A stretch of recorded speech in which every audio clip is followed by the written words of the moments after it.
Le lundi et ses joies qui nous sont propres à chacun, après un bon week-end chaleureux et câlin, rythmé de plaisirs gustatifs et de musique et tout ce qui est bon évidemment, on se doit de retrouver le quotidien, aller au travail ou à l'école, ce qui est pour les deux un petit peu le bagne quand même. On connaît la formule, c'est l'escalade, on commence à l'école et on finit au travail, voire des fois directement chez Fourien ou autrement dit chez France Boulot, anciennement Pôle Emploi.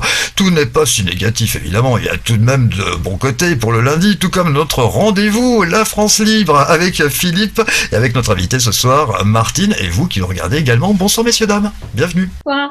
Bonsoir à tout le monde, à toutes et à tous. Alors un petit brin d'actualité, d'abord avant de commencer, ou pour commencer, qui concerne l'énergie. Alors l'énergie en France, on a l'habitude de pouvoir à peu près tirer l'énergie qu'on souhaite dans ses appartements. Je pense à l'énergie électrique bien sûr. Faire tourner son moulin à café, sa machine à laver, etc. Jusqu'à maintenant, ça n'a jamais posé de problème. Il suffisait d'avoir le bon abonnement et EDF fournissait. Donc la nouveauté, c'est que demain, eh bien non, on va nous limiter à certaines heures de la journée. Vous ne pourrez pas consommer autant que vous l'aurez souhaité. Et ça, c'est parti, mon kiki, dans une région qui s'appelle l'Auvergne, et en particulier la commune d'Autran en Auvergne, qui est en train de tester le système. Alors c'est très vite testé, hein, c'est-à-dire que les gens disent non.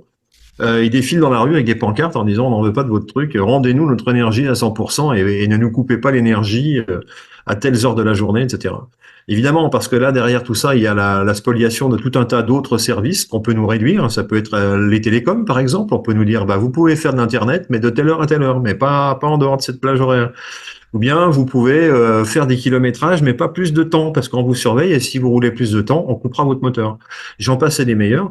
On peut tout imaginer, et d'ailleurs, on a raison de tout imaginer, parce qu'ils sont beaucoup plus imaginatifs que nous, et quand ils sont imaginatifs, c'est rarement dans le sens des intérêts du plus grand nombre. Dommage. Voilà. Alors, ce que je voudrais dire aussi, c'est que, pour introduire un petit peu le contexte de ce dont Martine va nous parler tout à l'heure, à l'instant, c'est que voilà, et il y a la nécessité pour les gens du CNTFCH et de tous ceux qui participent, qui partagent nos idées, de se dire comment on va faire quand on aura fait la bascule. Il va falloir faire preuve de différentes qualités, il va falloir faire preuve effectivement de discernement, il va falloir faire preuve d'engagement. À un moment donné, il faut s'engager. Et puis, il va aussi falloir faire preuve de sagesse. La sagesse, c'est quelque chose qui ne nous est pas naturel, puisque d'abord, on ne nous l'enseigne pas. Mais qu'on découvre avec le temps, avec l'âge. Souvent, on dit que ce sont les personnes un peu anciennes qui ont de la bouteille, qui ont la sagesse. La sagesse, c'est quoi? C'est ce qui permet d'écouter plutôt que de participer et de se marcher sur le ventre les uns les autres dans un discours commun. C'est plutôt d'écouter, donc en l'occurrence, et de sortir ce qu'il y a de substantifiquement plus intéressant pour le bien public. Ça, c'est la sagesse. Et je crois que tout ce que Martine nous apporte depuis qu'elle intervient chez nous, c'est justement comment faire de la sagesse. Et voilà. Et aujourd'hui, donc, elle intervient sur un thème très particulier qui est, peut-on écarter le malheur? Alors, on va se dire quel rapport avec la sagesse? Eh bien, il y en aura forcément un. Et on va laisser la parole à Martine. Ouais, d'abord, je vais quand même dire un petit mot, Philippe. Moi, je suis pas spécialement d'accord pour dire que la sagesse est une histoire d'âge. Je pense que la sagesse appartient aux personnes qui ont souffert. Aussi, bien sûr, l'expérience. C'est l'expérience. C'est plus ou moins dense selon les vies, effectivement. Bon, et avant de recevoir Martine, on va regarder l'actualité en images. À tout de suite. 49.3. T'as entendu ça où, là? Les informations. Tu regardes pas Peppa Pig, toi? C'est mais il avait ça. Et ils ont parlé du 49.3? Oui. Encore? Oui. Tu veux savoir ce que ça veut dire, c'est ça? Oui. Faut que je t'explique. Oui. Bon. T'as faim? Oui. Assieds-toi. Passe-moi la boîte d'œufs, là, s'il te plaît. Oui. Merci. T'as faim? Oui. T'as vu les œufs, là? Oui. Tout droit sorti du cul de la poule. Oui. Eh ben, tu vas les manger avec la coquille. Maintenant. Ça se mange pas comme ça. Je sais que ça se mange pas comme ça, mais moi j'ai décidé que tu vas le manger comme ça, avec la coquille. Et maintenant? Non, je n'ai pas envie, papa. Que t'en aies envie ou pas, ça n'importe peu, d'accord? Ce que je te dis, c'est que tu vas le manger avec la coquille. Que tu sois d'accord ou pas, c'est comme ça. C'est moi qui décide, d'accord? Donc tu vas manger avec la coquille. Vas-y, mange-le avec la coquille. Non, papa. Ah, ben tu vois, ça c'est une forme de 49.3. Forcer quelqu'un à faire ce qu'il n'a pas envie de faire. Tu vois? C'est bon? T'as compris? Oui. Ouais, plus ou moins. Je crois que notre génération doit savoir que la bête de l'événement est là, et elle arrive. Dis papa, c'est quand qu'on va où? Et on doit manger les œufs avec la coquille? Bah oui, c'est ça le 49.3. Alors, la bête de l'événement, ça n'est pas la poule qui a pondu l'œuf, hein, attention. Évidemment, évidemment. Donc voilà, très intéressant, hein, très pédagogique, un peu simpliste, mais efficace. Voilà, Familial, j'ai trouvé que ça faisait du bien pour un lundi, pour un début de semaine, c'est chaleureux. très bien. Voilà, chaleureux, tout comme le moment que l'on va passer donc avec Martine, qui nous fait l'honneur d'être présente ce soir avec ce sujet. Peut-on éviter le malheur? Alors on se pose évidemment cette question, peut-on se diriger directement vers le bonheur sans passer par le malheur? Bon, on va garder cette question-là. Oui, On va garder cette question-là pour la fin. d'accord. Alors, le malheur, le malheur. On a le dictionnaire de l'Académie française qui dit que ce nom est arrivé au XIIe siècle et qu'il est composé de mal, heure, de deux mots. Au singulier, ça veut dire mauvaise fortune, mauvaise destinée. Le malheur le poursuit, le malheur l'accable. C'est au niveau singulier. Et au niveau des événements, ça a des conséquences fâcheuses, pénibles pour une personne ou pour une communauté. On dit cette séparation est pour lui un grand malheur. On parle des malheurs de la guerre. Par euphémisme, on dit aussi il lui est arrivé malheur. Il est mort. Et on dit aussi qu'un malheur n'arrive jamais seul. Alors, si à quelque chose malheur est bon, peut-on écarter le malheur? Pour commencer, j'aimerais qu'on regarde ensemble comment relativiser un fait, un événement, en fonction du contexte qui l'entoure. Et je veux m'appuyer sur l'histoire d'un conte du vieux paysan, de son fils et de son cheval. C'est l'histoire d'un vieux paysan qui avait pour toute richesse un magnifique cheval. Alors, il était tellement beau que les riches étaient très jaloux et qu'ils cherchaient à lui acheter. Mais lui refusait en disant « Cet animal pour moi c'est plus qu'un ami et je ne veux pas le vendre ». Et alors un jour, le cheval a disparu.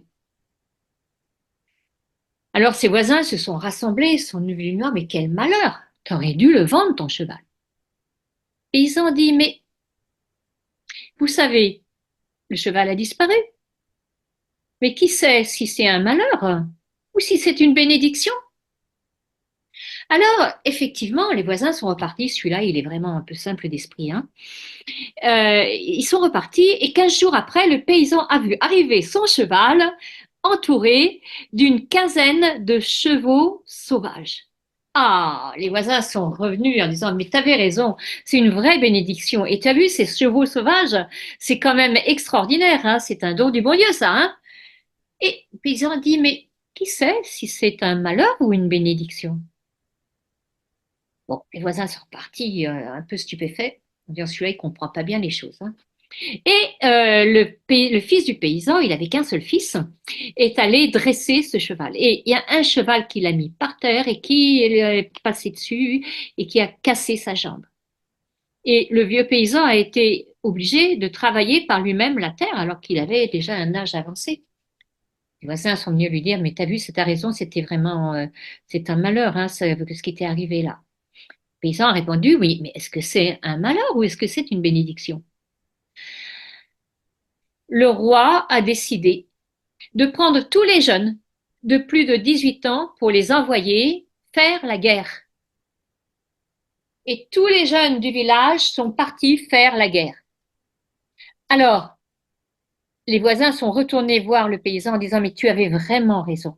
Tu avais vraiment raison parce que là maintenant, tous nos fils sont partis. On ne sait même pas s'ils vont revenir vivants. Et toi, ton fils est là et tu l'as au moins auprès de toi. » Et effectivement,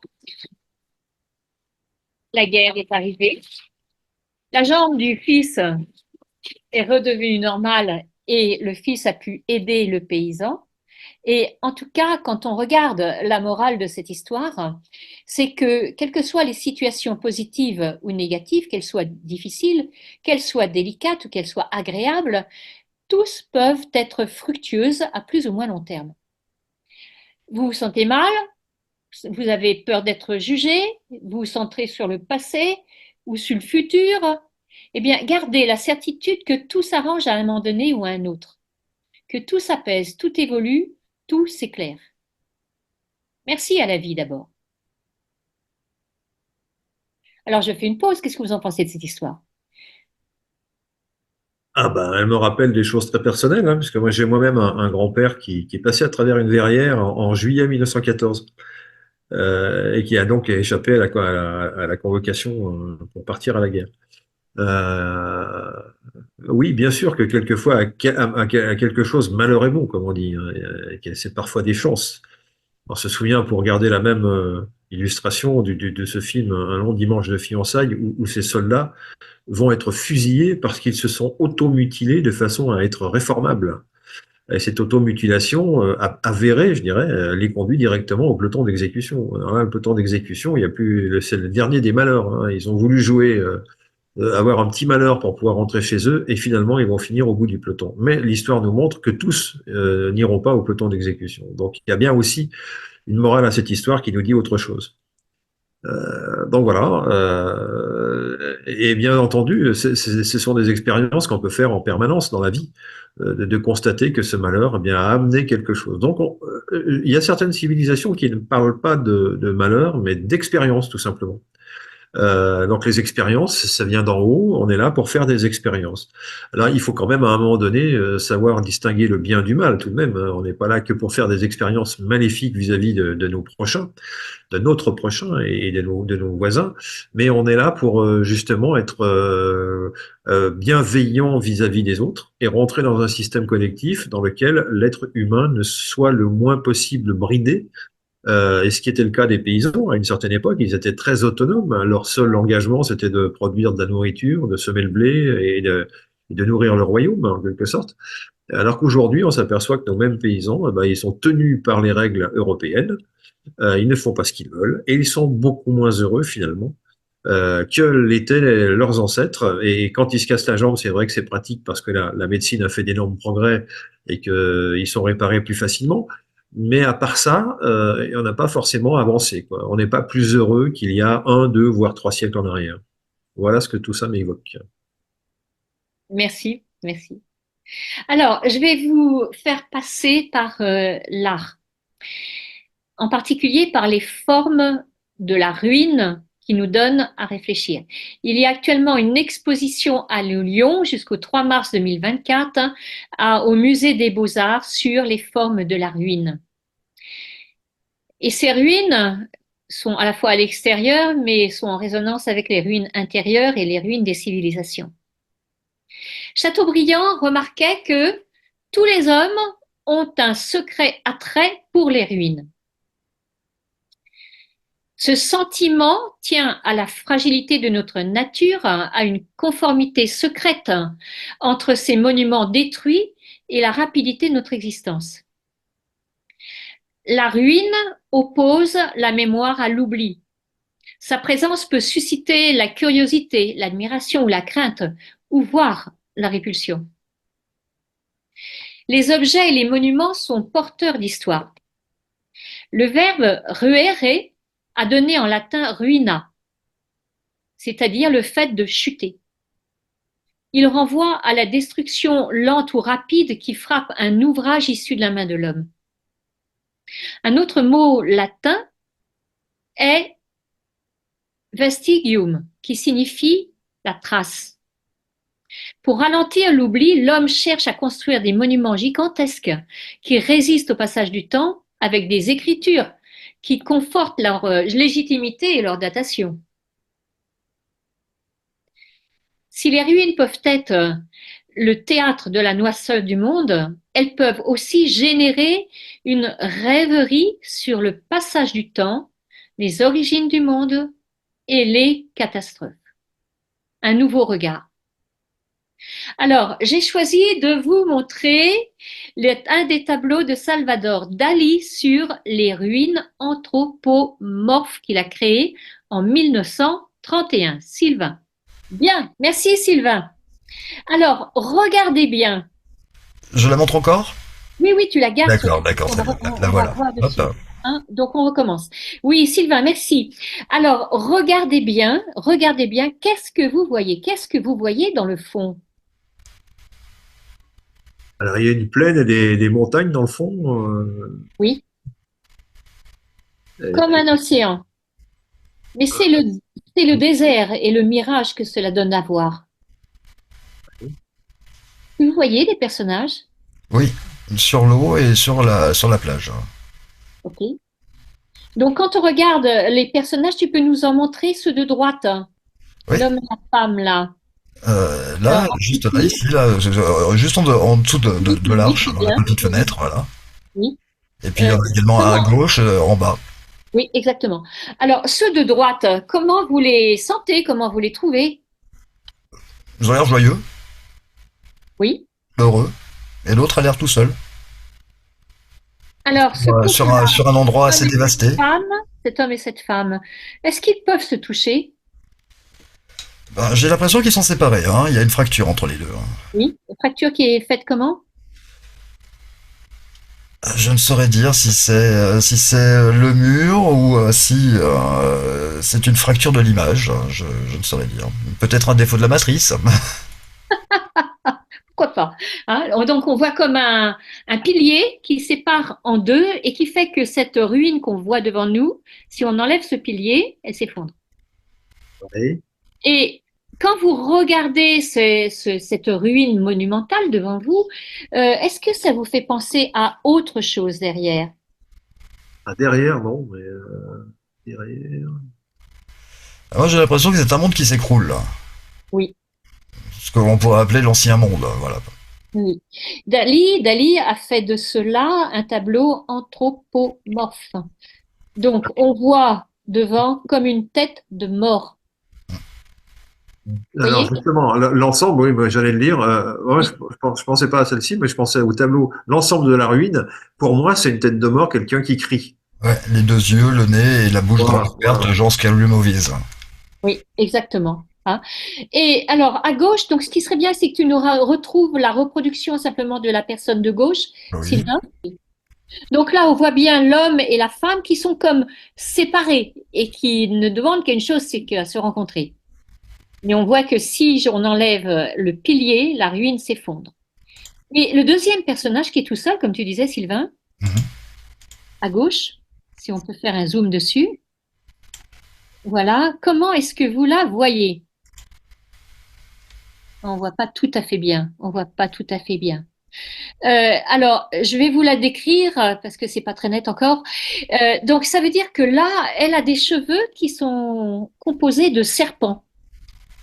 Ah, c'est une gorgone, alors, oui, on dirait. Médusa. Oui, oui, oui, oui, c'est une gorgone, une méduse. Et bah, elle a de la vitalité, hein. Mais qu'est-ce qui se passe avec les méduses, Laurent, toi qui as de l'expérience là-dedans? Moi, j'ai de l'expérience dans les méduses. Dans les légendes et les Ah, dans récits, les légendes, d'accord. oui, grecques et autres. Ah non, non, je suis pas assez calé pour pouvoir répondre à cette question, pas du tout, hein.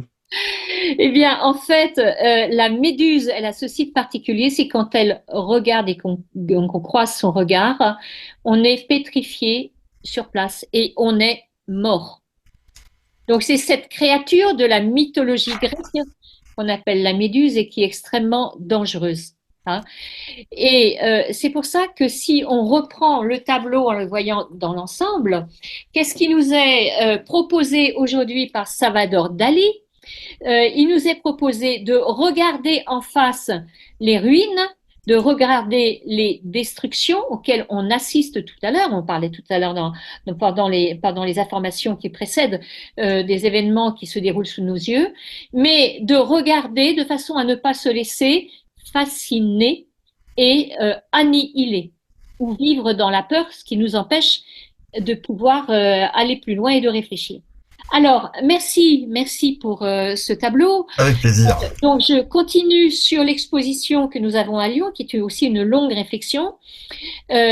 Après les monuments mythiques tels la tour de Babel, les effondrements concernent aujourd'hui les rêves modernistes du XXe siècle. Donc, il nous montre un certain nombre de photos, les palais désertés au Congo après la chute de Mobutu, les bunkers du mur de l'Atlantique et bien d'autres vestiges issus des mondes où la démesure était le principe fondateur de ces monuments abandonnés. Lucrèce disait le monde devient une ruine confuse. Après la guerre, après la destruction, de nouvelles formes de vie apparaissent. Mais encore faut-il ne pas oublier ce que portent ces ruines, ce qui a été détruit, et en garder mémoire. Alors, je voudrais là parler, je donne des messages de mon amie juive, qui me disait, qui m'informait de ceci, c'est que cette semaine, en Angleterre, toute mention de l'Holocauste a été supprimée du programme scolaire, affirmant que cela nuit à la population musulmane, qui nie l'extermination de 6 millions de Juifs, de 20 millions de Russes, de 10 millions de chrétiens et de 1900 prêtres catholiques. 80 ans depuis la fin de la Seconde Guerre mondiale en Europe, l'oligarchie déclare légende l'Holocauste, signe de sa volonté de justifier une catastrophe à venir. Alors, à nous de ne pas nous laisser pétrifier par ce programme ou ce plan qui avance peu à peu, mais de manier le bouclier d'Achille pour déjouer le regard de cette méduse. Waouh! C'est tout ça que tu lis dans le tableau de Dali, c'est ça, avec la méduse? Oui, oui, tout à fait. On est dans une symbolique D'accord. d'un autre regard sur ce qui se passe, en tout cas de ne pas faire l'autruche, c'est-à-dire pas mettre la tête dans le sable et puis se faire bouffer par derrière, mais de regarder les choses en face, de pouvoir les dire, c'est aussi un des buts du CNT. Hein. Tout à fait. Et puis, je dirais que tu tombes en pleine actualité, puisque tu dois savoir que Assad el-Assad, je ne sais jamais dire son nom, donc le président de la Syrie, vient de faire un discours qui reprend les limites numériques du nombre de morts dans l'Holocauste, notamment des Juifs. Il parle également du fait que enfin, en tout cas de son point de vue, hein, que les Juifs sont des faux Juifs, les Ashkénazes sont des faux Juifs, sont des Juifs convertis, les vrais Juifs sont ceux qui viennent, qui sont en fait euh, et qui sont des séfarades, en fait, voilà, ouais, c'est ceux qui viennent du Sud. Bon, voilà. Donc, il reprend un certain nombre de choses qui sont pas nouvelles, hein, et qui sont, mais qu'il affirme en tant que président d'un pays comme la Syrie. Alors, certes, qui n'est pas notre ami, hein, mais qui est plutôt l'ami des Russes, en l'occurrence, mais qui est protégé par la Russie et il n'aurait pas dit cela, je pense, si Monsieur Poutine et la Russie en général ne lui avaient pas donné le feu vert par rapport à ce genre de déclaration. Donc c'est agiter un chiffon rouge comme il le fait, c'est agiter un chiffon rouge devant Israël qui a fait de cet holocauste à 6 millions de morts son nord et son sud en termes de justification de toute forme d'intervention. Et donc il est évident que si ça devait être remis en cause, ça pourrait apparaître comme une sorte d'escroquerie, hein, tout simplement. Hein. Voilà ce que monsieur Hafez el-Assad met en avant, quoi. Voilà, aujourd'hui. Donc ça, le discours, je crois, a été de fin décembre, me semble-t-il. Hein. Voilà. Oui, merci Philippe. Donc c'est bien de regarder les choses en face. Hein. Alors, je voudrais vous parler de vous donner 2 témoignages de personnes qui ont agi justement pour sortir de cette négativité, pour déjouer cette volonté de nous plonger dans le malheur et qui l'ont fait dans des cultures qui sont différentes. Donc, je vais vous parler d'abord de Maître Kodo Sawaki et de la force de la méditation. Sylvain, la photo de Maître. Alors, Maître Kodo Sawaki, 1880-1965. Voilà. Merci Sylvain. Voici Maître Kodo Sawaki. Donc, il a vécu entre 1880 et 1965 et il est considéré comme le plus grand maître zen du XXe siècle. Il a une histoire où la résilience a été première dans sa vie. Orphelin à l'âge de 10 ans, il est confié à un oncle qui lui demande de porter des lampions dans les maisons de passe qu'il gère. Dans ce milieu malsain, Un vieil artiste peintre le prend en affection et lui donne le goût du beau et du bon. Ayant assisté à une scène terrible d'un client décédé lors d'un accouplement avec une femme prostituée, et ayant vu l'immense douleur de son épouse et de sa famille venue sur les lieux, il décide de ne jamais faire quoi que ce soit qui ne puisse être vu en pleine lumière. À 16 ans, il part à pied, sans recommandation familiale et sans argent, rejoindre très loin le temple zen de Eiheiji, c'est-à-dire le temple Soto-zen qui a été fondé en 1244 par maître Dogen. Envoyé à la guerre russo-japonaise en 1904, il est blessé par une balle à la gorge et il est laissé pour mort dans une gigantesque fosse. Découvert et renvoyé au Japon comme blessé de guerre, il rééduque sa voix en vivant près d'une cascade et se consacre à la pratique du zazen. Il avait tellement bien repris sa voix avec la profondeur, je dirais presque cosmique, qu'il a acquis à travers cette expérience, qu'on l'appelait l'homme à la voix d'or. En 1935, il commence à enseigner le zen aux étudiants de l'université de Kanazawa et devient une des figures les plus influentes du zen. Sa devise était « ni Dieu, ni temple, ni femme, ni enfant, ni etc. etc. » C'est-à-dire que, au-delà des attachements, il désenclave la méditation pratiquée au sein des temples pour l'ouvrir à tous. C'est dans cet esprit qu'il envoie Maître Taisen Deshimaru pour répandre son enseignement en France dans les années 70. Et je les remercie beaucoup, tous les deux, de la transmission de cette sagesse dont j'ai bénéficié à Paris alors que j'étais jeune assistante sociale en études. Ici, la manière d'écarter le malheur est contenue dans la posture zazen. Quand je dis posture zazen, ça peut être la posture en tant que telle, mais dans la présence, la pleine conscience de ce que l'on est, présence au corps. Shikantaza. Shikantaza, simplement être là sans but et sans intérêt. Simplement être là. Être là de tout son corps, de tout son souffle, habité par le silence qui calme le mental et nous ouvre à la source qui jaillit en chacun de nous. Maître Kodo Sawaki rêvait de cette réalisation de chacun, de ce monde en paix, et c'est pour ça qu'il a envoyé Maître Taisen Deshimaru en Europe. Il rêvait des nations qui se donnent la main plutôt que de s'entretuer. Et pour cela, il affirmait cette force qui nous habite. Écoutez, votre inspiration est celle de l'univers. Votre expiration est celle de l'univers. Votre respiration est celle de l'univers. Vous avez le pouvoir, par votre respiration, d'écarter tout mal et d'accomplir l'œuvre illimitée.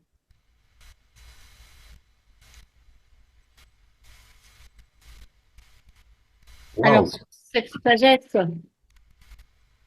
je vous laisse réagir. Maître Kodo Sawaki.